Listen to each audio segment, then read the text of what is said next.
সুপ্রিয় দর্শক, আপনাদের সবাইকে স্বাগত জানাচ্ছি এনটিভির প্রতিদিনের আয়োজন স্বাস্থ্য প্রতিদিন অনুষ্ঠানে। আপনাদের সঙ্গে আছি আমি ডাক্তার সানজিদা হোসাইন। দর্শক, আমরা ক্লিনিক্যাল সোশ্যাল ওয়ার্কারের ভূমিকা মানসিক স্বাস্থ্য রক্ষায় এই বিষয়টি নিয়ে আলোচনা করব। আমাদের মাঝে উপস্থিত আছেন একজন মনোবিজ্ঞানী এবং চিকিৎসক সমাজকর্মী। চলুন পরিচিত হই আমাদের অতিথির সাথে। ডক্টর তানিয়া রহমান 1964 সালের ডিসেম্বরে জামালপুর জেলায় জন্মগ্রহণ করেন। তিনি 1986 সালে ঢাকা বিশ্ববিদ্যালয়ে মনোবিজ্ঞানে পিএইচডি ডিগ্রি অর্জন করেন। বর্তমানে তিনি ঢাকা বিশ্ববিদ্যালয়ের সমাজ কল্যাণ ও গবেষণা ইনস্টিটিউটের ক্লিনিক্যাল সোশ্যাল ওয়ার্ক প্রোগ্রামের পরিচালক হিসেবে কর্মরত আছেন। ম্যাডাম, স্বাগত জানাচ্ছি আমাদের অনুষ্ঠানে। ধন্যবাদ। ক্লিনিক্যাল সোশ্যাল ওয়ার্কার বলতে আমরা কি বুঝি?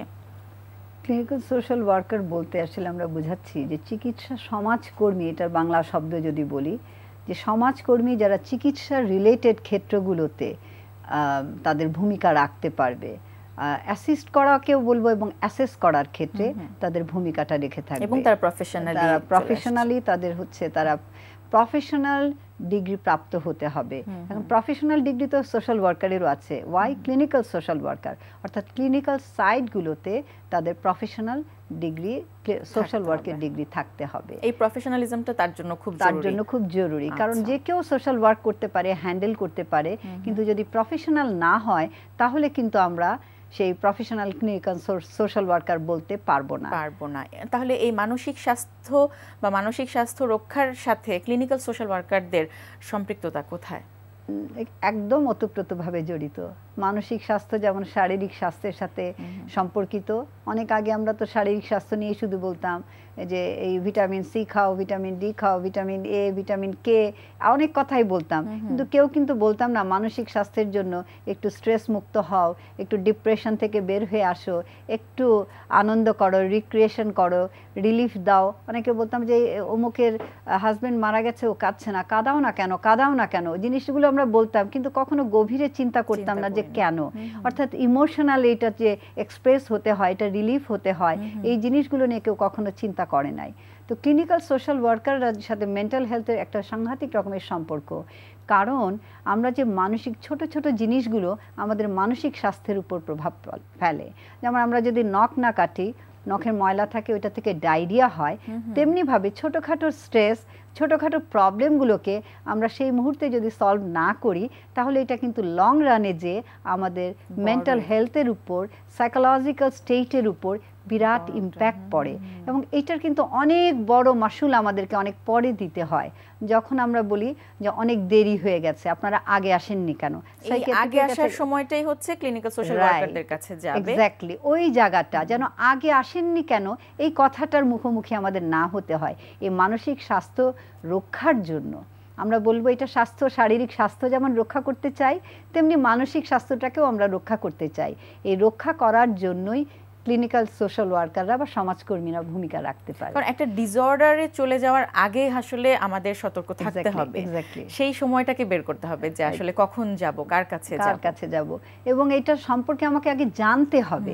আমি যদি নাই জানি যে এটা ডিসঅর্ডার কিনা, বলছে ওর অনেক সূচিবায়গ্রস্ততা আছে, ও সারাক্ষণ ঘর পরিষ্কার করছে, সারাক্ষণ ওর আসলে এটাকে খুশি হয়ে অনেকে বলে ও এত পরিষ্কার থাকতে পছন্দ করে যে ওর জায়গায় বিছানায় কাউকে বসতে দেয় না, সারাদিন সাবান দিয়ে হাত ধুচ্ছে, ও খুব নিট অ্যান্ড ক্লিন থাকতে পছন্দ করে। কিন্তু এটা যে একটা প্রবলেম, এটা যে প্রবলেম হতে পারে এই সম্পর্কে কিন্তু অ্যাওয়ার না।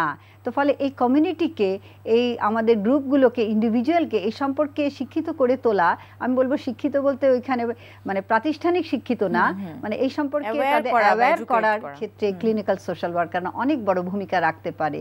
এবং এদেরকে মানে অ্যাওয়্যার করার মধ্য দিয়ে, এই অ্যাওয়ারনেস বিল্ড আপের মধ্য দিয়েই মানসিক স্বাস্থ্য রক্ষার ক্ষেত্রে ক্লিনিক্যাল সোশ্যাল ওয়ার্কাররা ওই পর্যন্তই না, একদম শেষ পর্যন্ত অসুস্থ হওয়ার পরে তাদের সুস্থতা বা মেনটেনেন্সের জন্য এই সমাজকর্মীরা, ক্লিনিক্যাল সোশ্যাল ওয়ার্কার বা চিকিৎসা সমাজকর্মীরা অনেক বড় ভূমিকা পালন করতে পারে। এবং আমরা কিন্তু দেখছি ম্যাডাম, এই যে মানসিক স্বাস্থ্য তার উপর আমাদের যে জোরটা কত কমে যাচ্ছে, আমরা কিন্তু দেখছি যে সামাজিক অবক্ষয়গুলো প্রতিদিন যে ঘটনাগুলো দেখছি আমরা, টিনেজারদের যে প্রবলেমগুলো হচ্ছে, তো সেগুলির ক্ষেত্রে আসলে কি মনে করেন আপনারা ক্লিনিক্যাল সোশ্যাল ওয়ার্কার হিসেবে, আপনারা কি সেই জায়গা থেকে তাদেরকে সেই শিক্ষাটা বা সেই অ্যাওয়ারনেসটা তাদের মধ্যে দিতে পারছেন?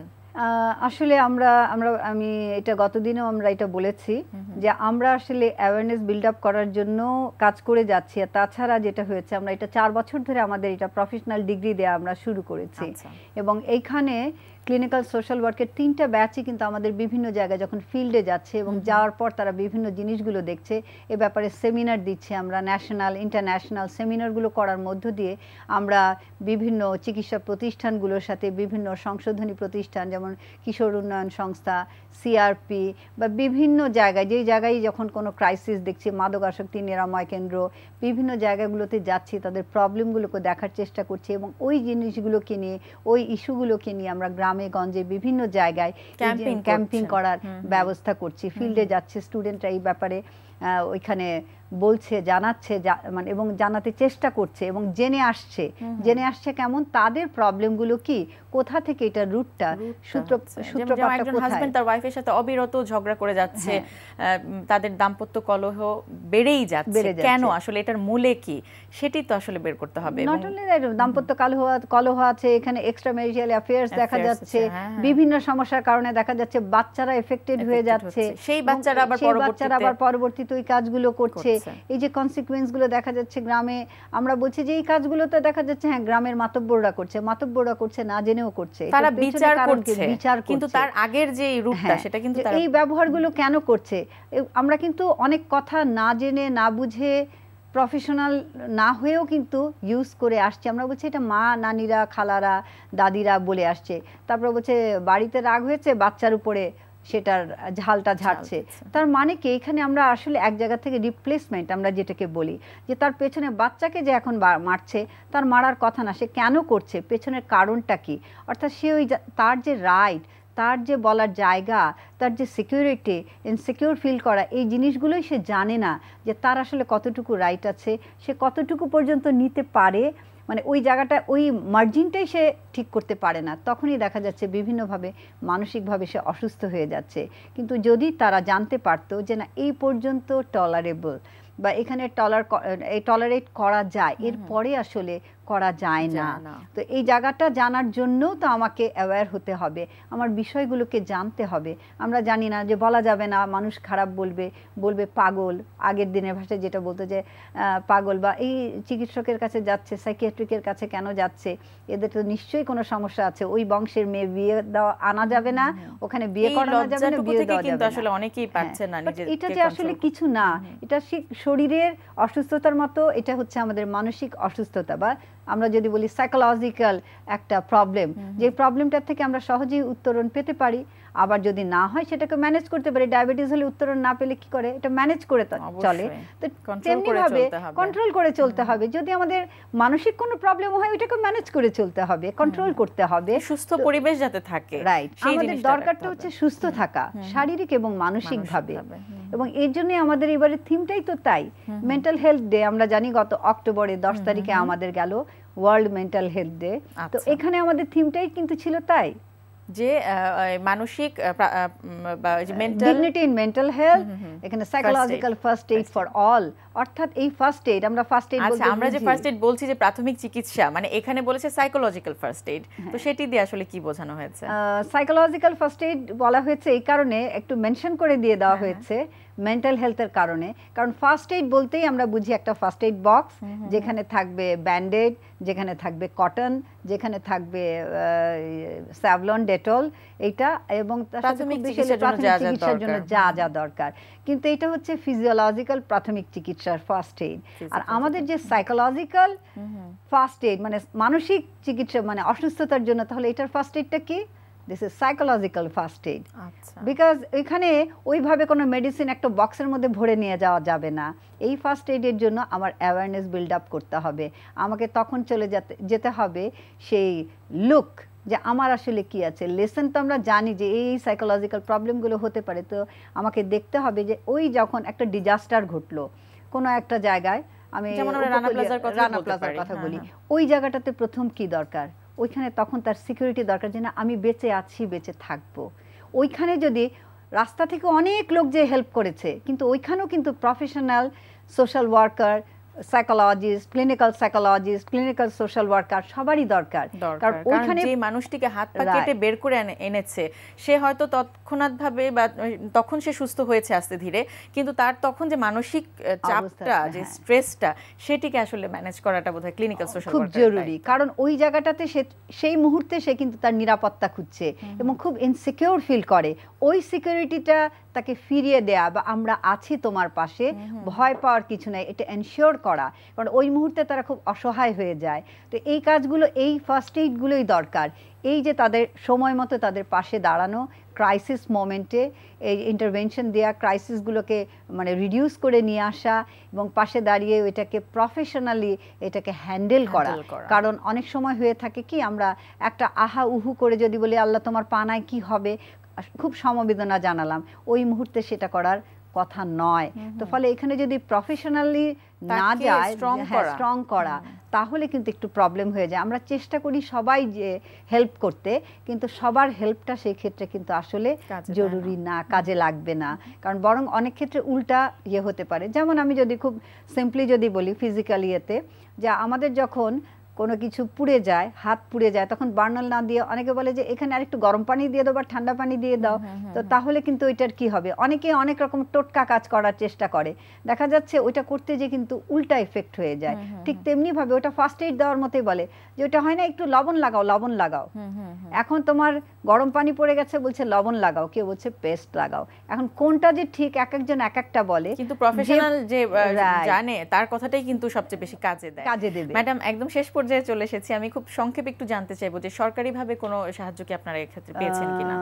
সরকারিভাবে সাহায্যের জন্য আসলে আমার ক্ষুধা লাগলে আমাকেই চাইতে হবে, যেহেতু আমরা বললাম যে প্রথমত আমরা এটা 4 বছর ধরে এটা প্রফেশনাল ডিগ্রি দেওয়া শুরু করেছি।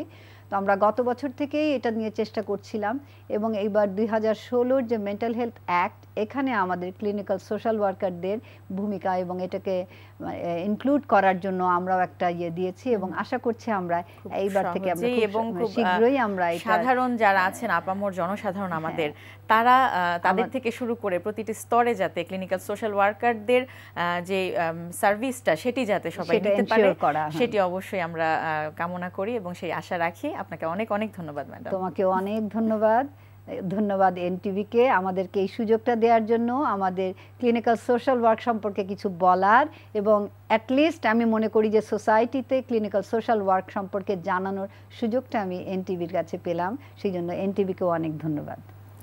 প্রিয় দর্শক, আমরা শুনছিলাম মানসিক স্বাস্থ্য রক্ষায় ক্লিনিক্যাল সোশ্যাল ওয়ার্কারদের ভূমিকা কি, এই বিষয়টি নিয়ে এই 2 দিনের একটি আলোচনা আমরা শুনছিলাম। আশা করছি যে আলোচনাগুলো, যে তথ্যগুলো বের হয়ে এসেছে আমাদের আজকের আলোচনার মাধ্যমে, সেগুলো আপনাদের উপকারে আসবে। এখন আপনাদের জন্য রয়েছে আমাদের নিয়মিত আয়োজন সুস্থ দেহ সুস্থ মন। আজকে আমরা যে প্রোগ্রামটা আমরা দেখাবো, এটাকে আমরা বলি হচ্ছে টিআরএক্স সাসপেনশন ট্রেনিং। আমরা সিকুয়েন্টলি আমরা 12টাই প্রোগ্রাম দেখাবো। প্রত্যেকটা এক্সারসাইজ আমরা 30 মিনিট করে করবো, মানে 30 সেকেন্ড করে করবো। 30 সেকেন্ড এক্সারসাইজ করবো, 30 সেকেন্ড রেস্ট নিব। এভাবে 12টা এক্সারসাইজ আমরা যেভাবে করবো হচ্ছে মানে অ্যাট এ টাইম করতে থাকবো। এতে আপনি যে বেনিফিটটা পাবেন, আপনার কার্ডিওভাস্কুলার হবে, অ্যাক্টিভিটি হবে, মাসেলগুলো টোন্ড আপ হবে, বিল্ড হবে না, মাসেলগুলো টোন্ড আপ হবে।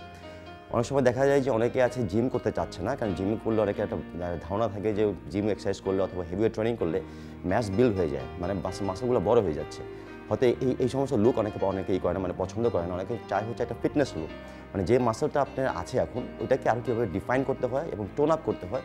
এই জন্য কিছু প্রোগ্রাম আছে, এটা ওয়ার্ল্ড ওয়াইড এখন খুব বেশি হয়ে গেছে, মানে ফেমাস হয়ে গেছে। এই প্রোগ্রামটাকে বলা হচ্ছে টিআরএক্স সাসপেনশন ট্রেনিং। এই প্রোগ্রামটা আসলে পিক আপ হয়েছিল প্রথমে এটা তৈরি করা হয়নি, জিমে তৈরি করা হয়নি। এই প্রোগ্রামটা তৈরি হয়েছিল শুধুমাত্র আমেরিকান মিলিটারিতে, যারা নেভি সিলসে ছিল। নেভি সিলস আমরা জানি যে ওরা হচ্ছে আমেরিকান মিলিটারি সবচেয়ে ইলিট যারা ফিটনেস লেভেল থাকে তাদের জন্য। তো ওদের থেকে এই প্রোগ্রামটা আমরা পিক আপ করেছি ফর দ্য সিভিলিয়ান্স। এই জন্য সিভিলিয়ান্সের জন্য আমরা যেটা করেছি, আমরা কতগুলো ভাগে এটাকে ভাগ করেছি, মানে স্প্লিট ওয়াইজ। তো প্রথম আমরা যে জিনিসটা দেখাবো সেটা হচ্ছে বেসিক এক্সারসাইজ। বেসিক হচ্ছে আমাদের 12টা এক্সারসাইজ, যেটা আমরা 30 সেকেন্ড করবো, 30 সেকেন্ড রেস্ট নেবো। এতে যে বেনিফিটটা পাবো, কার্ডিওভাস্কুলার উইথ টোনিং একসাথে জিনিসটা হবে। একটা জিনিস খেয়াল করবেন যে আমি জিনিসগুলো দেখাবো স্টেপ বাই স্টেপ, যে প্রথমে যখন আপনি ফিটনেস লেভেলটা আসে নাই তখন কিভাবে করবেন, এবং এরপর যখন ফিট হয়ে যাবেন তখন আপনি কীভাবে করবেন। দেখতে এক্সারসাইজগুলো খুব ইজি মনে হচ্ছে, কিন্তু ইটস নট দ্যাট ইজি। যখন আপনি 30 সেকেন্ড করে জিনিসটা করতে থাকবেন তখন দেখবেন যে ইটস ভেরি ভেরি টাফ। তো এখন খেয়াল করবেন সিকোয়েন্সটা আপনাকে অবশ্যই খেয়াল রাখতে হবে যে সিকোয়েন্সে আমি এক্সারসাইজগুলো দেখাবো সেই সিকোয়েন্সে আপনাকে করতে হবে, তাহলে আপনি বেনিফিটগুলো পাবেন। তো এখন আমি ফার্স্ট এক্সারসাইজ দিয়ে শুরু করছি। তো আমাকে অ্যাসিস্ট করবে হচ্ছে আমাদের জিমের একজন লোক, ওর নাম হচ্ছে কাউসার ভাই, উনি এখন আমাদের অ্যাসিস্ট করবে। কাউসার ভাই আসুন। প্রথমে আমরা যে জিনিসটা দেখাবো হচ্ছে ট্রেডিশনাল যে স্কোয়াটস আমরা বলি সেই স্কোয়াটসটা দেখাবো। তো এখন স্কোয়াটস করতে গেলে আমরা যেটা করি ম্যাক্সিমাম আমরা ওয়েট নিয়ে এক্সারসাইজ করি অথবা ফ্রি হ্যান্ড এক্সারসাইজগুলো করি, কিন্তু হয় কি তখন আমাদের ফর্মটা 100% আমরা সেই রাখতে পারি না, আমরা শুধুমাত্র ফোকাস থাকি ওয়েটটাকে কীভাবে তুলব। এতে দেখা যায় অনেক সময় অনেক দিন ধরে স্কোয়াটস যারা মারে তাদের দেখা যায় যে লোয়ার ব্যাক ইঞ্জুরি হয়, ইয়েতে সমস্যা হয়, নিজের সমস্যা হয়, স্পাইনের সমস্যা হয়। কিন্তু TRX সাসপেনশন ট্রেনিংয়ে যে জিনিসটা হবে আপনার স্কোয়াটসে প্রেশার পড়বে কিন্তু আপনার স্পাইনে লোয়ার ব্যাকে কোনো রকম প্রেশার পড়বে না। এই জন্য যাদের স্পাইনের সমস্যা আছে যে এখানে স্কোয়াট মারতে পারছেন না তারাও এভাবে স্কোয়াটটা মারতে পারবেন। আর যারা সেফটি করে চিন্তা করে স্কোয়াট মারছে না তারা যদি এইভাবে স্কোয়াটটা মারেন তাহলে তাদের কোনো ইঞ্জুরি হওয়ার চান্স নেই। তো প্রথমে দেখাবো কীভাবে বেসিক TRX এটা স্কোয়াটটা মারতে হয়, এরপরে দেখাবো যে অরিজিনাল TRX যে এটা আমার স্কোয়াটটা কীভাবে আপনি মারবেন, এবং স্টেপ বাই স্টেপ আমি দেখাচ্ছি। তবে খেয়াল রাখবেন ইটস এ 30 সেকেন্ড ওয়ার্কআউট। ওকে হোসার ভাই, ওকে খেয়াল করছেন উনি যখন সাসপেনশন এটা বেল্টটা ধরে আসে উনি পুরো বডিটা কিন্তু ছেড়ে দিয়েছে। তার মানে কি এখন যদি উনি এটা সাসপেনশন এটা যদি ছেড়ে দেয় তাহলে কিন্তু পড়ে যাবে, তার মানে কি পুরো বডি ওয়েটটা কিন্তু ওনার পায়ের উপর আছে এখন। ওকে এখন এই অবস্থায় উনি যখন স্কোয়াট মারছে আপনি খেয়াল করবেন যে ওনার নিচটা কিন্তু টোটাকে ক্রস করার মতো কোনো অবস্থা নেই, কারণ বডি অ্যালাইনমেন্টটা ওইভাবেই আছে। এইভাবে যদি আপনি মারেন পুরো জিনিসটা আপনি গ্লুটস এবং কোয়াডস মাসেলে গিয়েই পড়বে। ওকে এটা হচ্ছে বেসিক, যখন আপনি ধরুন অন্য কোনো এক্সারসাইজ পারছেন না এটা হচ্ছে বেসিক, যদিও এটাকে আমরা ট্র্যাডিশনাল TRX স্কোয়াট বলি না। ওকে এখন যখন কয়েকদিন করার পরে দেখবেন যে 2-3 সপ্তাহ করার পরে যখন এটা অভ্যাস হয়ে যাবে দেন হোয়াট টু ডু, যেটা করবেন সেটাই হচ্ছে TRX স্কোয়াটস। এখন দেখবেন যে কীভাবে আমরা TRX স্কোয়াটসটা করছি। ওকে এক পা উপরে উঠবে। ওকে এটাকে আমরা বলি হচ্ছে পিস্তল স্কোয়াট। TRX এর স্কোয়াটকে আমরা বলি হচ্ছে পিস্তল স্কোয়াট। পিস্তল স্কোয়াটস অনেক আগে অনেকে করতো, কিন্তু এটা বডি বিল্ডিং এক্সারসাইজ থেকে ঠিক করা হয়ে গেছে, কারণ ওয়েট নিয়ে এই ধরনের স্কোয়াট মারা খুব কঠিন। কিন্তু এটা করলে যে জিনিসটা হয় আপনার বডি অ্যালাইনমেন্ট, আপনি যদি ভুল হয়ে যায় আপনি এটা করতে পারবেন না। সুতরাং বডি অ্যালাইনমেন্ট ঠিক রেখেই আপনাকে জিনিসটা করতে হবে, সুতরাং তখনই আপনি দেখবেন স্পাইনটা ইরেক্ট অবস্থায় থাকবে। ওকে গো। ওকে ওকে আরেকবার। Yes okay stop. ওকে এখন যে জিনিসটা করছি আমি সেটা বললাম এটা হচ্ছে 30 সেকেন্ড ওয়ার্কআউট। 15 সেকেন্ডস যে জিনিসটা 15 সেকেন্ডস এক পায়ে করবেন, চেঞ্জ করে আর এক পায়ে করবেন 15 সেকেন্ডস। যদি কোনো কারণে দেখেন যে 15 সেকেন্ডস পর্যন্ত হচ্ছে না আপনি স্প্লিট করে 10 সেকেন্ড 10 সেকেন্ড 10 সেকেন্ড করে করবেন। কীভাবে 10 সেকেন্ড হচ্ছে দু পায়ে স্কোয়াট মারবেন, আবার 10 সেকেন্ড এক পায়ে আর 10 সেকেন্ড এক পায়ে। যদি সেটাও না পারেন 30 সেকেন্ড আপনি দু পায়ে করবেন, কয়েকদিন পরে দেখবেন ঠিকই আপনি জিনিস যে এইটা পারবেন। 30 সেকেন্ড স্কোয়াট করার পরে 30 সেকেন্ড নেবেন, রেস্ট নেবেন। আর ট্রাই করবেন রিপিটেশন 30 সেকেন্ডে প্রথমে আপনি 10 to 15 করার চেষ্টা করবেন, গ্র্যাজুয়ালি ফাস্টার পেসে চলে যাবেন। 30 সেকেন্ডে ট্রাই করবেন অ্যাটলিস্ট 30, অনেকে যারা খুব বেশি ফিট তার 50 পর্যন্ত আসতে পারে। প্রিয় দর্শক, হঠাৎ করে আপনার মাড়ি থেকে শুরু হতে পারে রক্ত পড়া। সেক্ষেত্রে একজন চিকিৎসকের কাছে যাবার আগে তাৎক্ষণিকভাবে কি করবেন তা নিয়ে চলুন শুনি একজন চিকিৎসকের পরামর্শ। মাড়ির রক্তক্ষরণ বিভিন্ন কারণে হতে পারে। মাড়ির নিজস্ব কিছু সমস্যার জন্য, কিছু সিস্টেমিক ডিজিজের কারণে মাড়ির রক্তক্ষরণ আপনারা বুঝতে পারবেন যখন হঠাৎ করে সকালবেলা একদিন লালার সাথে রক্ত মিশানো দেখতে পারেন। কিছু ফল যেমন আপেল, কলা, পেয়ারা কামড় দিলে সেখানে রক্ত দেখতে পারেন। এরকম অবস্থায় আপনারা অবশ্যই দাঁতের চিকিৎসকের পরামর্শ গ্রহণ করবেন এবং স্কেলিং, সঠিক টুথব্রাশিং টেকনিক এবং মাউথওয়াশ ব্যবহার করে মাড়ির রক্তক্ষরণ দূর করা যায়। আর বডির অন্য সিস্টেমিক ডিজিজের কারণে যদি রক্তক্ষরণ হয়ে থাকে সেক্ষেত্রে কিছু পরীক্ষা নিরীক্ষার মাধ্যমে রোগ নির্ণয় করে তারপর সেরমতো চিকিৎসা গ্রহণ করলে রক্তক্ষরণ বন্ধ করা যাবে। দর্শক, স্বাস্থ্য প্রতিদিনের আজকের হেলথ টিপস। যাদের কানে সমস্যা আছে তারা তেল মিশ্রিত তুলা কানে দিয়ে গোসল করুন, এতে কানে পানি ঢোকার ভয় কমে যাবে। দর্শক, স্বাস্থ্য প্রতিদিন সম্পর্কে যদি আপনাদের কিছু জানার থাকে কিংবা কোনো পরামর্শ যদি আমাদের দেবার থাকে জানাতে পারেন এই ঠিকানায়। প্রযোজক স্বাস্থ্য প্রতিদিন, এনটিভি, বিএসসিসি ভবন, 7 তলা, 102 কাজী নজরুল ইসলাম এভিনিউ, কারণ বাজার, ঢাকা 1215। ফ্যাক্স 914338 থেকে 7 পর্যন্ত, অথবা ইমেইল করুন স্বাস্থ্যপ্রতিদিন@ntvpd.com এই ঠিকানায়। দর্শক, স্বাস্থ্য প্রতিদিনের আগামী পর্বে আপনাদের জন্য যা থাকছে, নর্মালি এই ইউরিক অ্যাসিডটা হলো ম্যাক্সিমাম ক্ষেত্রে 70 to 80% ক্ষেত্রে হলো প্রস্রাবের সাথে বের হয়ে যায়, কিডনির মাধ্যমে প্রস্রাব দিয়ে বের হয়ে যায়, আরেকটা অনেক সময় হলো মলমূত্রের মাধ্যমে বের হয়। কোনো কারণে যদি আইদার সেল বেশি ভাঙতে থাকে অথবা হলো কিডনির কোনো কারণে যদি হলো গাউটটা হলো ইউরিক অ্যাসিড যদি এক্সক্রিট হইতে না পারে, সেই ক্ষেত্রে ইউরিক অ্যাসিড বেড়ে যায় শরীরে। এবং এইটা বেড়ে গেলেই যে গাউট হবে এরকম কোনো কথা না। এবং এই ইউরিক অ্যাসিডটা বডির হলো যে সমস্ত জায়গায় জয়েন্ট আছে ওই জয়েন্টে সাধারণত প্রিসিপিটেট করে, এবং সেই ক্ষেত্রে পেশেন্ট তীব্র ব্যথা নিয়ে আসে। এইটা কি আসলে আমরা গাউট বলি। প্রিয় দর্শক, বিশ্বের যে কোনো প্রান্ত থেকে যে কোনো সময় এনটিভিতে সম্প্রচারিত আপনাদের পছন্দের অনুষ্ঠান স্বাস্থ্য প্রতিদিন দেখতে চাইলে ভিজিট করুন আমাদের পূর্ণাঙ্গ ওয়েব পোর্টাল www.ntvbd.com। আজ এ পর্যন্তই। আপনারা সবাই ভালো থাকুন, সুস্থ থাকুন। আগামীকাল আবারও দেখা হবে ঠিক একই সময় এনটিভির পর্দায়।